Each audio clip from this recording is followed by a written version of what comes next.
Hi hello வணக்கம் நண்பர்களே, welcome to uncle John show. நான் ஜான்சன். வியூவர்ஸ், தீபாவளி திருநாள், அதாவது தீபாவளி திருநாள் நாளை இந்தியா முழுவதும் சிறப்பாக மகிழ்ச்சியாக கொண்டாடப்பட இருக்கு. இந்தியாவில் தீபாவளி ரெண்டு விதமான காரணங்களுக்காக கொண்டாடப்படுது. அதாவது தென்னிந்தியாவில் ஒரு காரணத்துக்காகவும் வட இந்தியாவில் ஒரு காரணத்துக்காகவும் தீபாவளி சிறப்பாக கொண்டாடுறாங்க.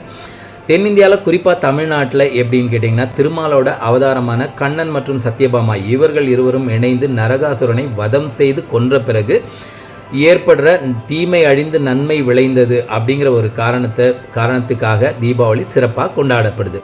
அதே சமயம் வட இந்தியாவில் ராமர் ராவணனை அழித்த பிறகு 14 ஆண்டுகள் அவர் வனவாசம் அனுப்பப்படுறாரு.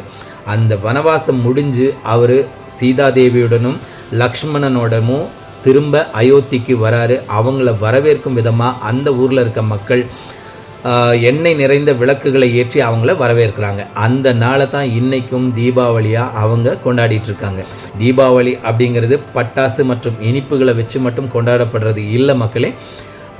மாறாக மனதில் உள்ள இருளை அகற்றி சிந்தனையில் உள்ள தீமைகளையும் அகற்றி அன்பு, அமைதி, ஒளி இது மூன்றும் கொண்டு நாம் வாழ வேண்டும் என்பதற்காக மட்டுமே தீபாவளியை வருடம் நாம் சிறப்பாக கொண்டாடி கொண்டிருக்கிறோம். சரி பெற்றோர்களே, நாளைக்கு தீபாவளியை உங்கள் குழந்தைங்களை கவனமாக பாதுகாப்பாக பட்டாசு வெடிக்க அனுமதிங்க. இளைஞர்களே, அதிக ஒலி எழுப்புகிற பட்டாசுகளை வெடிக்காமல் சுற்றுச்சூழலுக்கு மாசு ஏற்படாத வகையில் இந்த தீபாவளியை சிறப்பாக கொண்டாடுங்க.